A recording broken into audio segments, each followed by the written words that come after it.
There are four forms of resilience. There's mental resilience, emotional, physical, and spiritual. People are born more resilient than others. I would say I was born more resilient. Most people don't want to go in and fight people. That is just like something that I was born with. It's innate, but I can go back and learn this skill of resilience. And so, however you go through this resilience process and learning this skill is usually unique to the individual. I can't tell you to go learn resilience the way that I learned it. Your life is completely different. Your mindset is different. How you think, how you move, your circumstances are all different. So that's why it's so beautiful, is that usually your resilience process is going to be uniquely to you.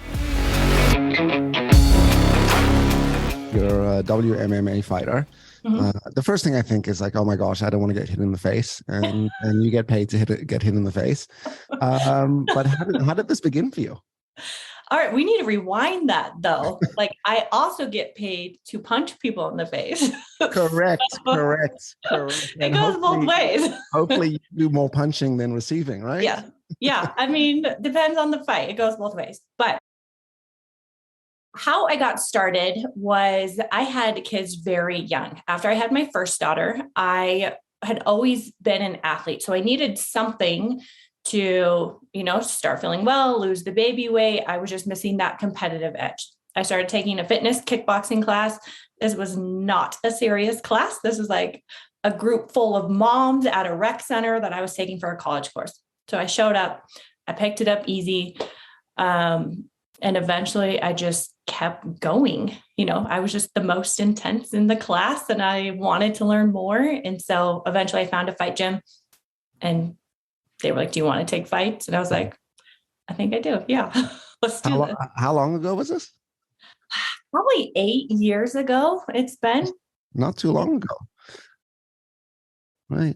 So I was reading your story and I've been, following you for the last little while. And I actually watched a recent post that you put out around resilience and your story of your brother.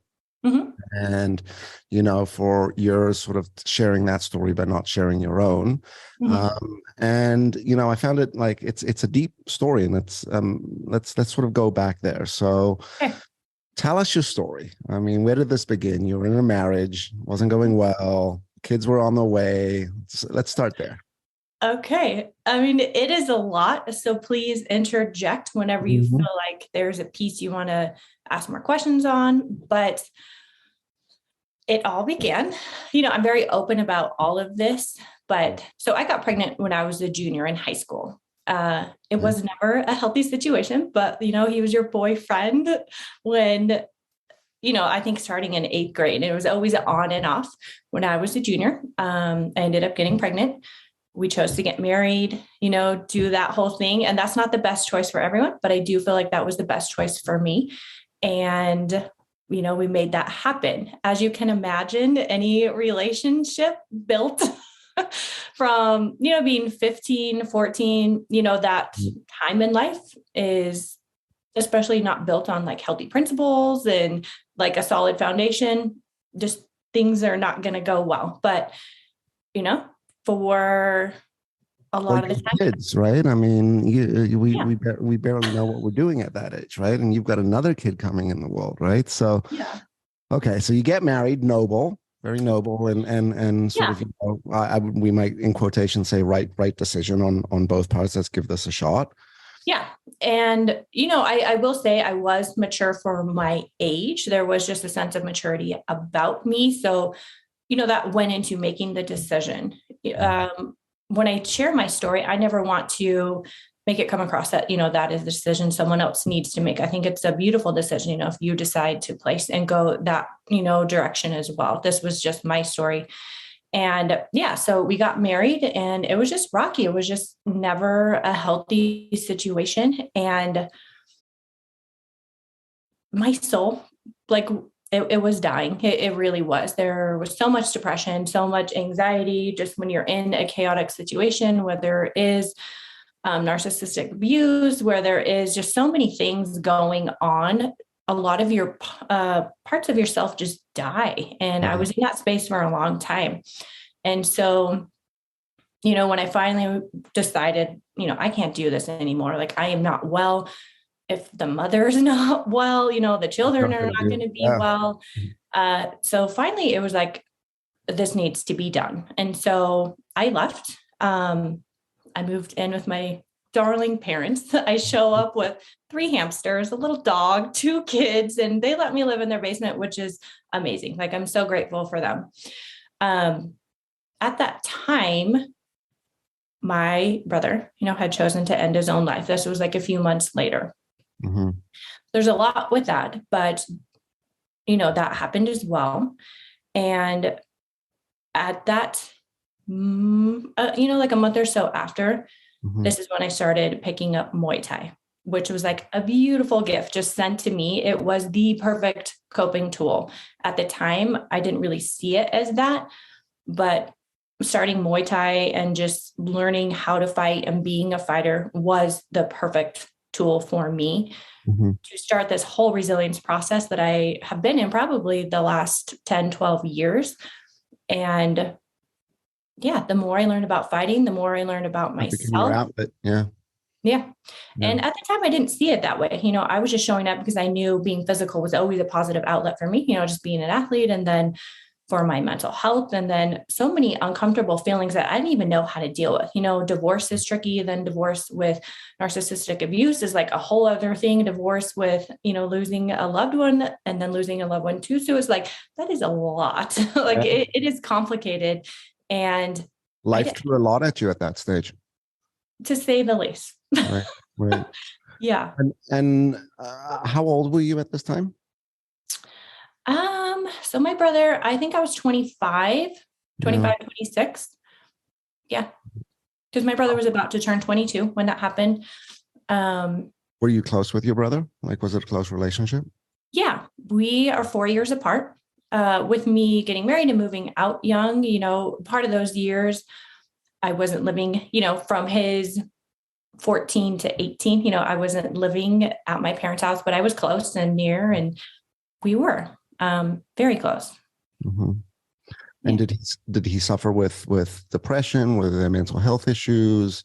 What do you know about that? Yeah, I know a lot. And this is the thing why I'm so open about him and his story. If you knew him, you wouldn't have guessed. He was extremely charismatic. He was a college athlete. He was handsome. He was funny. He was smart. He was kind. He had this beautiful girlfriend. And depression, anxiety, mental health challenges are a part of life, and everyone struggles with them. But he was very good at hiding those. And then on top, he started drinking like any high school or college guy would. But I think it became an issue. Then I think, numbing out with drugs and alcohol is just a coping mechanism. So, when he started going that route, it became a problem.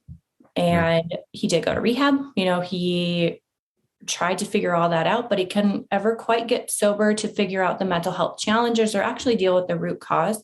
And I don't want to say that I know everything, but this is, from, his story and his process. And, when you're trying to stay sober and the thing that is making you feel better, is alcohol or drugs, and then you go without that, you do have to really deal with depression or with anxiety. And for whatever reason, he just didn't feel like that was something that he could overcome or do.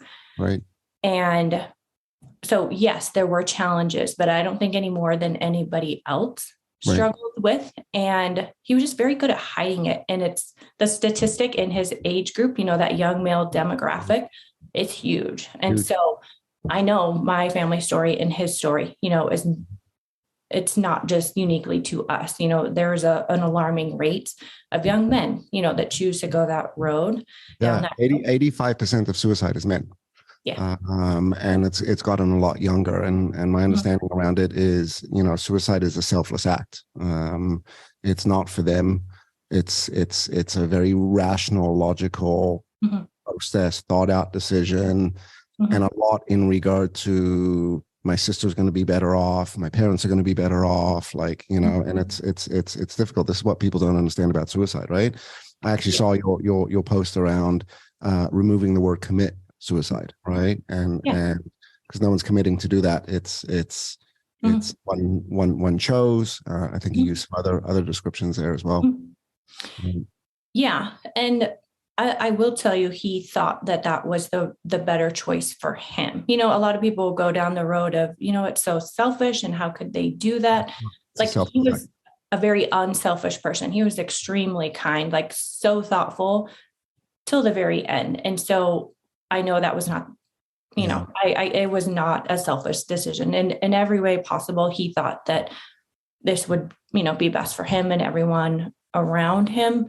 Obviously we know that is depression or mental health challenges, skewing the mindset to think that, but yeah, that was not the case. And I put that content out about commit because a lot of people, I think the old mindset is like, if you're committing something, it's usually like associated with committing a crime and that you're doing something wrong. And, there's whatever way you look at it, it just, if we're going to be direct and open about suicide, that's a word that just needs to be taken out. And the more direct and open we are about it, the person who is struggling is going to be more direct and open and asking for help. And it's normal to struggle with your mental health. It's not normal to constantly feel like you want to die or you're unwell. Right. But I think everyone at some point in your life will struggle. And it's okay to be like, look, I need help. And the more direct and open we are about all of that, the more, if I ever struggle, if you ever struggle, you're going to be like, okay, I'm not going to get judged. I'm not committing this crime. I'm not, you're going to ask for help or be more open to wanting help. Ideally, I think in today's world, the big challenge is people have difficulty asking for help, right? And men as well, right? And when I do a lot of teaching and coaching and, we get into the emotional intelligence section, what I talk a lot about with guys is, men have learned how to internalize emotions. That's what they do. Right? They swallow them, they internalize them, they compartmentalize them. I am man, I'm fine, right? Yeah. And it manifests, and it's never a healthy thing, right? We need to learn how to what is described as emotionally vomit, ask for help, express emotion, lean into this.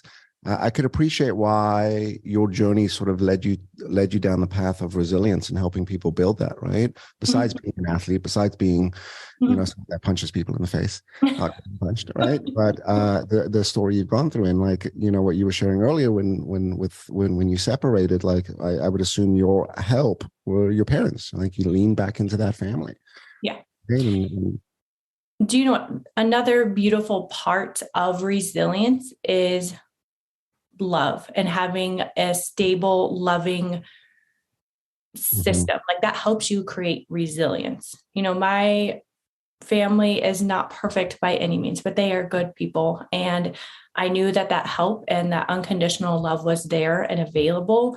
And having that stable foundation, that I grew up with, that helped me to create resilience, but for my brother, that's maybe not what he needed, like he needed to learn more mental resilience or emotional resilience. And so when I talk about resilience, a lot of people think it is a trait, but it's actually a skill. And so looking back on all of this, I can pinpoint through my resilience process what I was learning. I had to learn spiritual resilience. I had to learn mental resilience. I had to learn emotional resilience, and then fighting very much was physical, but being a fighter like encompasses all of those aspects of a person. And so I'm just extremely passionate about teaching the skill of resilience because there's so many components. So let's go there. So we hear this a lot, resilience. I think the world has become a lot less resilience. I think the younger generations, and not to pick on them,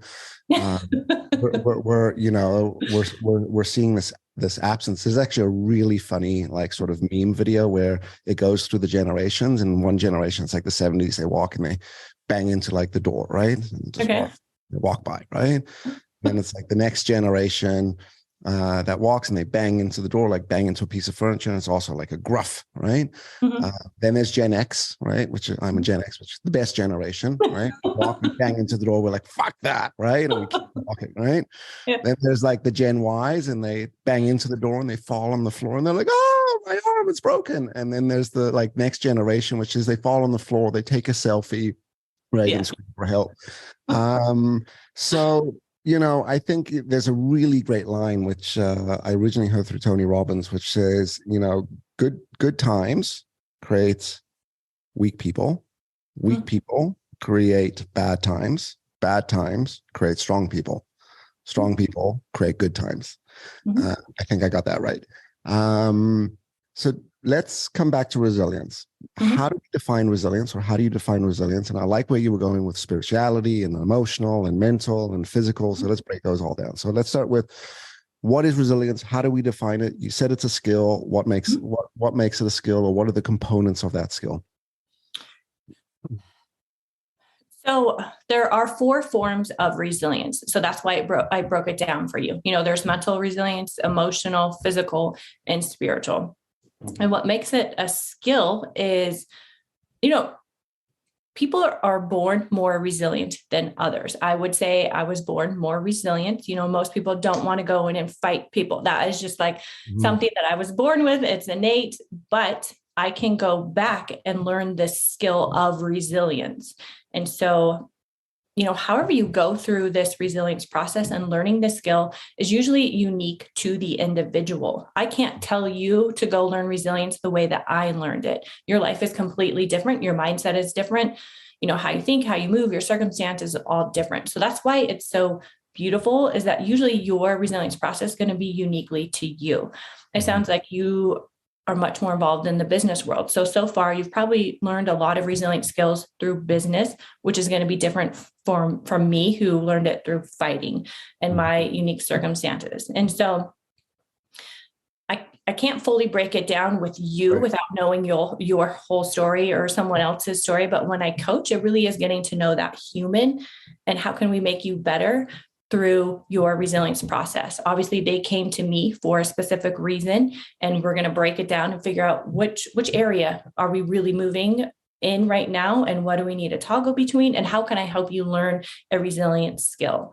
And me providing love, support, understanding that will help them learn their resilience skill set, whatever one they're in. I can't tell you, like, break it down specifically without knowing the specific person that I'm working with, because I do feel like it is individualized, and you'll know when you're learning something. So I hear what you're saying, which is, maybe we need to start describe it as resilience is an outcome, right? And it's built on a set of skills, right? Wait, so that is being resilient. Being resilient is the outcome. Okay. Resilience is the whole learning process of learning these individual skills to be resilient. Right. So there's got to be an element of willingness to fail and fall and make mistakes throughout this exercise. And again, I think that's sort of where we said earlier, people have difficulty asking for help nowadays. I think people also have a real fear of making a mistake and not leaning into that. I mean, that's how I grew up. So my resilience, I grew up with an insane, aggressive father, right? There were many moments through life where, like, there wasn't an opportunity to be sad or wallow. You had to show up, right? And then there was a number of things. I like what you described, which is through business. Yeah, business has kicked the shit out of me for 25 years. But it's the process that you got to lean into. For me, it was never trying to necessarily, we all have goals and stuff, but it was never like, we're doing this in order to get that. It was always like, okay, this is part of the process, right? We got to keep swinging through this process. So as we're going through this resilience, what are some of the things that we can keep in mind that might help us go through this process effectively? The thing that you can keep in mind is this is your resilience process. So all of the 25 years that you've been getting your ass kicked, I'm sure that you can go back through these 25 years and pinpoint every single lesson that you have learned to get where you are. And all of that is your resilience process. And when you're in the middle of something hard, remember, you are in your resilience process. Like, there's nothing that you can do except for keep moving through it. And this is why I continually just pound in, you are in your resilience process. If I would have chosen a different route of turning to alcohol, turning to drugs, turning to more behavior to make it through these hard times, I would have to go all the way back and then work through addiction, work through all these other circumstances instead of just knowing and understanding that I'm moving through a resilience process. Because when you get to the end, you are resilient and you'll have all those lessons to prove that you've learned resilience to get to where you are. But if you don't move through it and handle it the best way that you can, you're going to have to start all the way over. And so I know it's hard. It sucks. Like I just can't even tell you like how much I've learned through all of this. But like I can't sit here today and tell you that I am resilient because I moved through all of this in the best way that I knew, that I knew how. And if I would have handled it differently, I wouldn't be here today. And so if you are going through a hard time, just know that you are in your resilience process and look for the lesson when you finally like feel some relief. What did I learn? What area of resilience did I need to learn to move through this to get to the other side? SEALs call it like an AAR, after action report, right? Which is okay. I didn't know that. Tell me about that. Right. So Navy SEAls have a plan on top of a plan on top of a plan, right? So when they go in and they're on a mission, right, it's extremely well prepared and thought out and planned and executed, right? Most people think sort of, from the movies in Hollywood, SEALs will swing in on a rope and, gunslinging and shooting up and blowing everything up and boom. But no, there's like, there's a plan for a plan for a plan for a plan, right? Because everything has to be thought out. And what they do after every single mission is they sit down and they do an AAR, after action report, which is, what plan worked? How did it work? What lessons did we take from this? What are we going to implement next time? And maybe there's a little bit of that in our resilience process, which is we got to add in these like resilience after reports, which is, all right, you just came out of this marriage, right? Where did it begin and what worked and what didn't work and stuff. And marriage is very difficult. I think we have a very high divorce rate. And, I've been married now for 10 years. I think we've been together for 16 years. I mean, we have a resilient marriage. It hasn't been easy and it's been very sort of, we've had our bumps and obstacles along the way, but it's how you work through those type of things, right? And sit down after these arguments and fights and moments in marriage and you think, okay, sort of, what do we want to do and how do we get here and how do we move forward? And again, this is where I love what you're doing from a place of coaching and working, which is helping people go through this process and develop the ability to be resilient, right? And I love the fact that you're describing it in both. There's a process, there's a resilient process, which is made up of experiences and lessons and your ability to navigate that. Yeah. The outcome of this is being resilient, right? Yeah. It's funny, I sometimes get calls from corporate being like, we got a group and we're wondering if you could do resilience training. And I think, shit, how are we going to teach that, right? Like, yeah, we could give them a number of skills for like emotional management and, communications and dealing with different personalities and helping with problem solving and decision making. But resilience, being resilient is an outcome of all of those lessons and experiences. Yep. Talk to me about your daughters. How do you help them become resilient and what are some of the important lessons and things and values you want to instill upon them? Again, going back to the unique aspect of resilience, is creating that stable, loving foundation. So through anything, like they know that they are unconditionally loved. I am not a perfect mother by any means, but they do know that they are loved no matter what. There is nothing that they can't do, or say, experience that is, I'm not going to love them for. They've seen me struggle through all of this. And so, teaching resilience, obviously my lifestyle, and how I've chosen to live my life, hopefully is a huge strength to them. But so they're athletes too, which is unique about our situation is all of us, we're really grinding out all that sports game for a long time. What kind of athletes are they? Basketball players. Okay. Yeah, they are both college athletes now. They're both in college playing basketball, which is fun. So the thing with teaching them resilience is I'm a mother first. They've always seen me be an athlete and I've never not been an athlete while being a mother. So motherhood was always number one. And to teach them resilience, like I said, really is just unconditional love and then supporting them through their resilience process. We've had to go through a lot of things together and it's been different. Like I said, resilience is unique to the individual and it's unique in their mindset, how they deal with things, how they deal with their challenges. So as a mother, it really is just showing up, supporting them, and helping them figure out how to navigate all of this. And we're still on our resilience process, in life as a family, all of that. So be continued, but hopefully the way that I live and the way that I show up for my life, they'll be able to take a lot of those skills. Well, they say the best way to teach is to role model, right? Yeah. To act and behave and to show up. Yep. Which is not easy. I could have, like I said, I could have handled all of this, and anybody can handle anything, to cope with whatever challenges. But when people are counting on you, when people are watching you, you got to put on your big girl pants, your parent pants, and make decisions that are going to benefit your family, in the long run. Right. Your personality, would you describe, I know you're competitive, but would you describe yourself as an aggressive personality? Like, are you a fighter in general? I would tell you I have a very dualistic personality. Very much a nurturer, caretaker. That's the vibe I get from you. This warm, encouraging, loving, compassionate, supportive, right, type of personality. And I do a lot of work around personalities, right? But then the fighter on the other end of this, right? So I like the fact that you said you got these dual personalities, right? Yeah. Right? Sometimes it's a sign. What's it? I think Geminis are split personalities. Is that I'm an Aries. You're an Aries. Okay. So that makes that works. Like, it fits. Right. Yeah. So you got dual personalities, and so the encourager and the nurturer on the one side, and then there's this fighter on you on the other side. Right? Yeah. And growing up being an athlete, I don't know if I am competitive, but that natural physicality was always there, always very strong. I started in gymnastics, flexibility, balance, all of that. But with being a fighter, it's a whole different game. Like, I'll break it.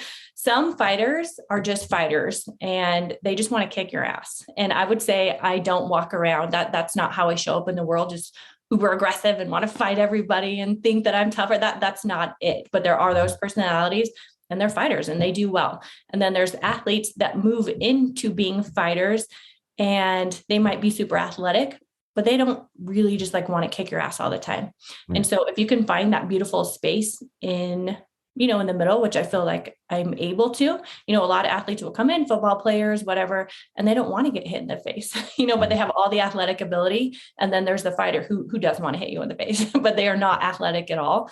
And so I kind of just found this middle piece. And more than anything, being a fighter was this beautiful coping skill for life. And whether I take fights or not, like, that style of training is always something that I know benefits my mental health, benefits my emotional health. Fighting keeps you very present, which is why it's a beautiful thing. Like, it helps me work through depression, anxiety, all of that. But, that dualistic personality, being tough enough, to take fights. Like, I know that's there. That's not like how I show up in the world. Right. You mentioned anxiety and depression. Do you suffer with depression and anxiety, or do you find that? Of course. I don't know any human that doesn't struggle a little bit, with it.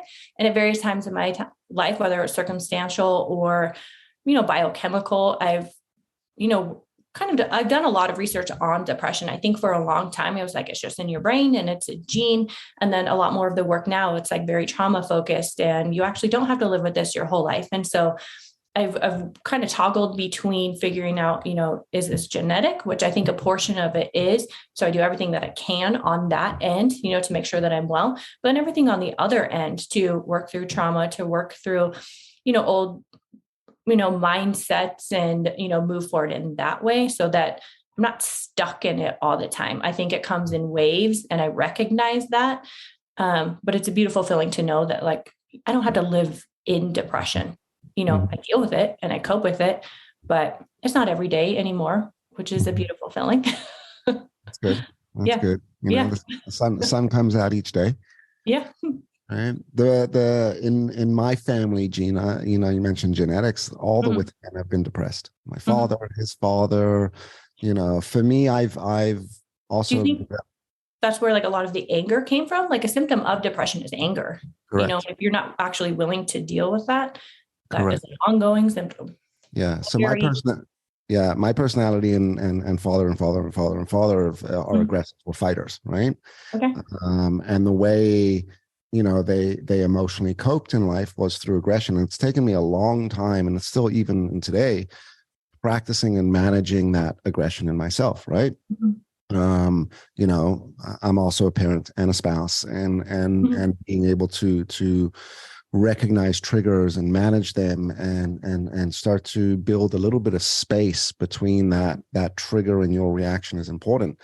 And my father passed away at 60 from cancer. And I've always told the story that I believe he didn't pass away from cancer. He passed away from anxiety and depression and unexpressed emotion. And that manifested into cancer. And, I used to think my story was unique until I started to meet all these other guys. And it's like the same story. Their dad passed away and they suffered with this, right? Yeah. And I might argue that, to your point that, if you don't lean into this and recognize it and start to work at it, it overpowers you. I don't think I'm depressed today, right? I think I've had moments of depression, right? Anxiety as well. I think the joke about anxiety is anxiety and excitement are the exact same emotion, right? Going down the roller coaster, like, right? Or you're about to get in the ring and those nerves, and you're like, oh, fuck, like, oh, I'm going to get on a stage and give a presentation, or right? Yeah. You go through that anxiety, but there's a different focus on it. There's an excitement to it versus, and it's all as per perceived outcome, right? Anxiety, the outcome is negative. Excitement is it's going to be positive, right? I'm going to do this and there's going to be a good outcome, right? I try to remind people of that with anxiety, which is, this isn't as simple as tricking your mind and going through a reframing exercise, but it is as simple as that, as like reframing a little bit of this and working that muscle. It's like training, right? You're going to get stronger and stronger and stronger and stronger. And we can't expect to do that, right? As mentioned, I busted up my knee and I had my first physio appointment yesterday, and we got to bend it 5 degrees, right? And that's going to be over the next 8 weeks, 5 degrees, 10 degrees, 20 degrees, 30 degrees, till eventually we have full flexibility, right? But it's going to take 5 degrees at a time. And that's just the process that we're going to go through. And hopefully I'll have a more resilient knee afterwards.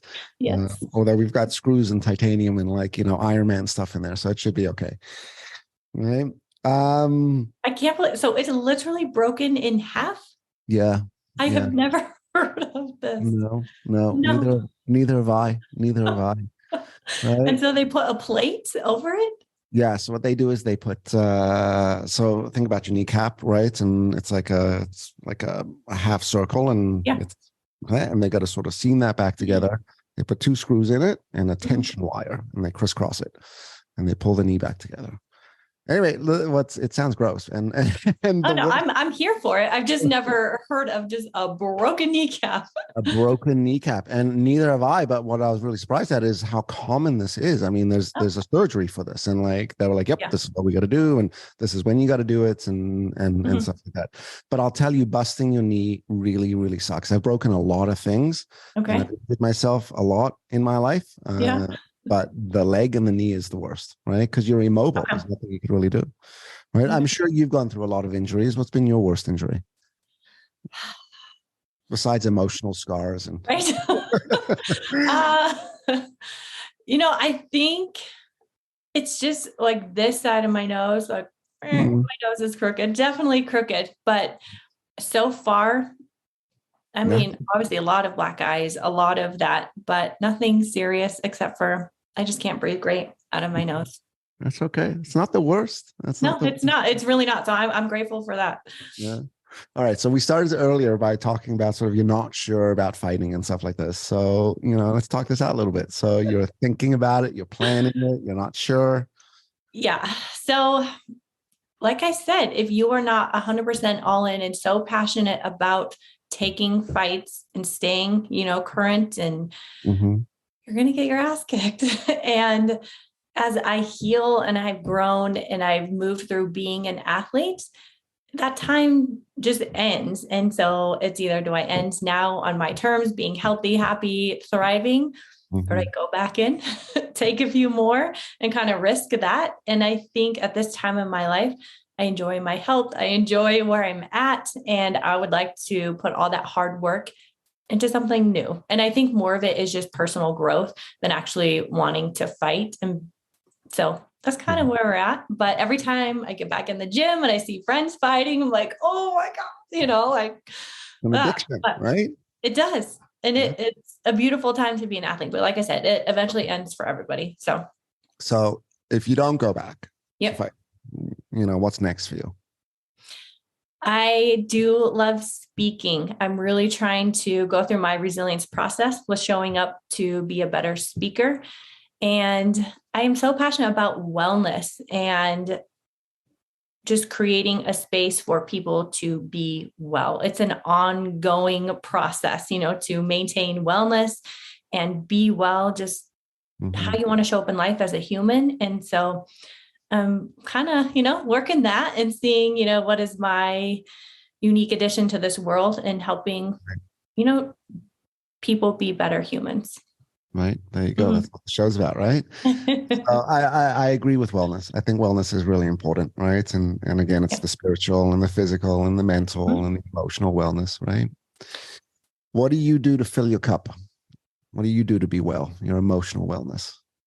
I am heavy on the yoga. For so long, I was always doing high intensity workouts and I needed something to be able to slow down. And that has always been yin style yoga. So my yoga practice is super important to me. Making sure I get outside is always extremely important to me. But I love animals. I love being a mother and being with my family and children. I've been single for an extremely long time. And so starting to date, is something I'm like open to. So we'll see where that goes. But those are all things that fill my cup, just heavy on the family time, heavy on the yoga and any type of movement. If I'm not going to fight, I will always like do mitt work or do jujitsu in that way, just because it is so good for my mental health and every other area of my life. So, right. Yeah. That sounds like a little bit of, focus on Camee, right? I like to show up big in the world. And if I do not feel well and do things that help me feel well, I'm not going to benefit anybody around me. Right. Well, that's what I was going to say. Your entire story and history has been, I got to show up for other people, right? I got to show up for this marriage. I got to show up for this kid. I got to show up for my brother. I got to show up for my family. I got to show up for my most likely, sporting career or athletic career, fighting. Like there's commitments there. Again, kids. And, I talk to a lot of people about this, which is if you're not careful, you're unable to serve people because you haven't taken time to be a little bit selfish. We all need a little bit of selfishness in order to ensure that mental and emotional wellness is there. Yeah. Amazing. Yeah. Cool. So at the end of the show, we come to the very important question, which is the better human question, which is, what do you think we could all do to be better humans as of tomorrow? Heal. Acknowledge the things that, are not serving you, which is definitely not serving the world and the humans around you. So heal. Awesome. And that takes work. It does. And healing always, right? That, and I think it's the mind and the mental and the emotional before the physical healing, right? Yep. Awesome. If the audience wants to learn more about you, where could they get in touch with you? Drop your links. Let us know if there's any sort of upcoming speaking gigs or projects that you got going on. Okay. My name Camee, CAMEE. My fight name is Camee Double Whammy. If that helps people remember. By the way, how did that come up? Camee Double Whammy. Right. Usually fight names are bestowed upon you. And my gym was putting on a bunch of fight cards. And the announcer just announced Camee Double Whammy. He was, my buddy from the gym. Yeah. And so I was like, all right, I guess that's it. So it goes well. It goes with fighting and fitness, fighting and being a mom. So again, playing off that dualistic personality, which is great. I'm like, perfect. It works. So I kept it. Amazing. I had a very good friend. I'm still friends with him, but we, over the years, you're not as tight and close, right? Life presents itself that way. We used to call it, his name's Cam, and we used to call him, right? So when I saw your sheet come in, I was like, what a coincidence. That's awesome. Amazing. So double Camee Whammy. Yep. And any speaking gigs coming up, or if people want to get in touch with you for coaching, how can they find you? So it would be through my website, which is cameeadams.com. I do answer DMs most of the time. And if it's not me answering, it's my assistant or someone, helping me out with those. But I do like to be as present as I can, for my community and the people that, are aligned with me. But my website is probably the best spot. And yeah, all social channels, Camee Adams on Facebook, Instagram, trying to work the YouTube. We'll see. But YouTube is a mountain, right? It really is. Mountain, right? What's your plan for YouTube? You trying to put out content there or instructional videos? We're figuring it out. Yeah. Figuring it out. I'm guessing more content. I would like to save more instructional for this stage, and what I present there. So most likely content. Cool. Super cool. Well, to the audience, if you like today's episode, don't forget to like it. Don't forget to subscribe. Don't forget to share. Go and follow Camee Adams, Camee Adams, Adams. I follow you. You got an awesome channel. You're putting out amazing stuff. And, if you're interested in working with Camee, reach out to her on her website or on Insta. Pretty easy to find. Yep. And she can chat to you all about that. Until next time, we'll see all of you next week. Thank you.